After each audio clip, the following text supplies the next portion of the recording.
خراسان کا بادشاہ شکار کھیل کر واپس آنے کے بعد تخت پر بیٹھا تھا۔ تھکاوٹ کی وجہ سے اس کی آنکھیں بوجھل ہو رہی تھیں۔ بادشاہ کے پاس ایک غلام ہاتھ باندھے مؤدب کھڑا تھا۔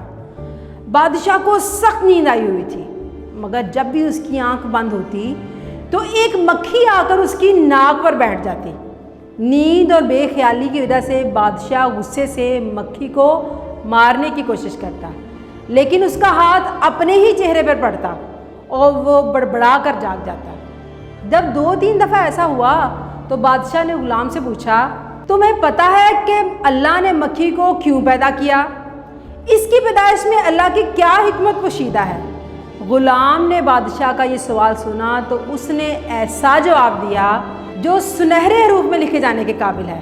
غلام نے جواب دیا، بادشاہ سلامت، اللہ نے مکھی کو اس لیے پیدا کیا کہ بادشاہوں اور سلطانوں کو یہ احساس ہوتا رہے کہ وہ خود کو کہیں خدا نہ سمجھ بیٹھے، کیونکہ وہ خود سے ایک مکھی کو بھی قابو نہیں کر سکتے۔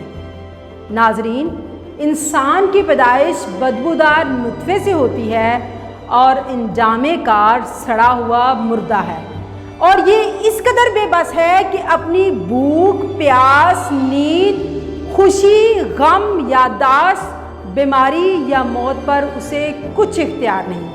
اس لیے اسے چاہیے کہ اپنی اصلیت، حیثیت اور اوقات کو کبھی فراموش نہ کرے، اور وہ اس دنیا میں ترقیوں کی منزلیں طے کرتا ہوا کتنے ہی بڑے مقام و مرتبے پر کیوں نہ پہنچ جائے، خالق کون و مکان کے سامنے اس کی حیثیت کچھ بھی نہیں۔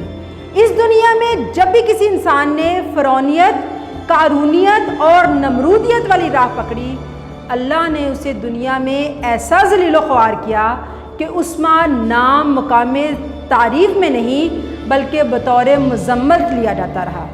نمرود بھی تکبر کی اسی قسم کا شکار ہوا۔ اس نے خدائی کا دعویٰ کیا تو اللہ عز و جل نے حضرت ابراہیم علیہ السلام کو نمرود کی طرف بھیجا۔ اس نے آپ علیہ السلام کو جھٹلایا، حتیٰ کہ تکبر کرتے ہوئے کہنے لگا، میں آسمان کے رب کو قتل کر دوں گا معاذ اللہ، اور اس ارادے سے آسمان کی طرف تیر برسائے۔ جب تیر خون آلودہ ہو کر زمین پر آ گرے تو اس نے اپنی جہالت، بغض و عداوت اور کفر کی شامت کی وجہ سے گمان کیا کہ معاذ اللہ اس نے آسمانوں کے رب کو قتل کر دیا، حتیٰ کہ اللہ نے نمرود کی طرف ایک مچھر کو بھیجا جو ناک کے ذریعے اس کے دماغ میں گھس گیا، اور اللہ نے اس مغرور کو ایک معمولی مچھر کے ذریعے ہلاک کر دیا۔ لہٰذا عقل و فہم کا تقاضا یہ ہے کہ اس دنیا میں اونچی پرواز کے لیے انسان جیتے جی پیمد زمین ہو جائے اور عاجزی اور انکساری کو اپنا اوڑھنا بچھونا بنا لے، پھر دیکھیے اللہ اس کو کس طرح عزت و عظمت سے نوازتا ہے اور اسے دنیا میں محبوبیت اور مقبولیت کا وہ اعلیٰ مقام عطا کرتا ہے جو اس کے فضل و کرم کے بغیر مل جانا ممکن ہی نہیں۔ فی امان اللہ۔